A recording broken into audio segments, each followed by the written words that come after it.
This is a Cardiff story about a small group of people who took action in the 70s, making a lasting, positive impact.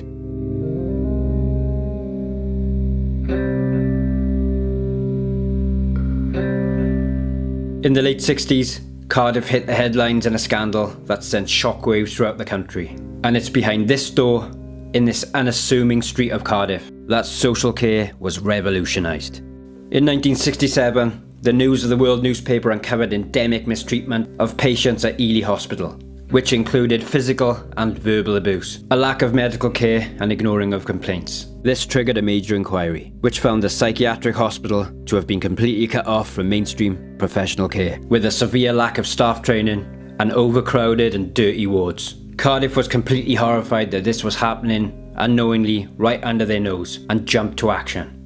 A small group of Cardiff University students founded Cardiff University Social Services, which was open to all universities in Cardiff. Founded by 18-year-old student Jim Mansell, who volunteered to take a group of learning disabled young people to the cinema one Saturday. Their appearance was shocking, shabby, sack-like clothing and shaved heads to combat lice. On this day trip to the cinema, the people of Cardiff stopped in the street to give money and support. This soon developed into groups of students taking the hospital residents on day trips regularly, as well as supporting learning disabled people with developing new skills, and more generally providing company and companionship, which they were so tragically deprived of for most of their lives.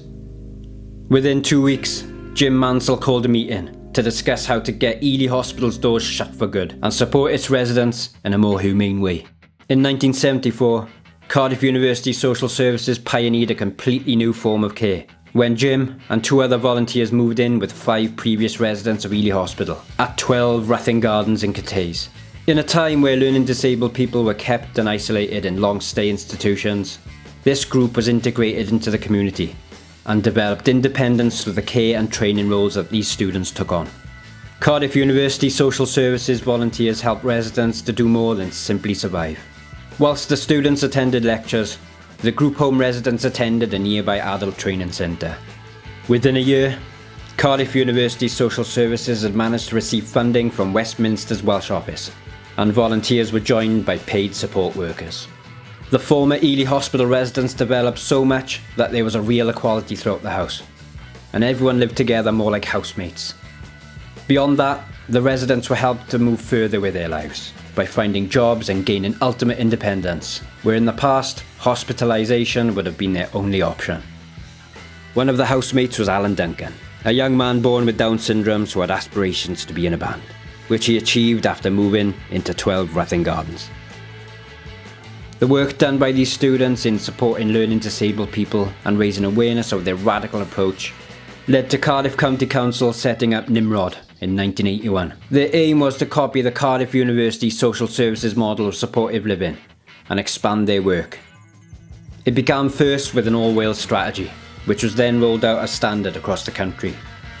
After starting as a team of 3 student volunteers, Cardiff University Social Services had transformed into the Innovate Trust, which employs close to 1,000 members of staff and supports over 400 people.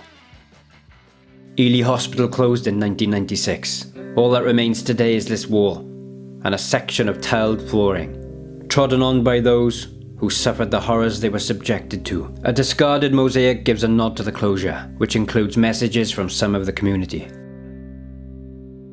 Cardiff University Social Services founder and pioneer Jim Mansell became a lecturer of learning disabilities and was regularly called on by the UK governments and across the world to advise on how to support people with learning disabilities.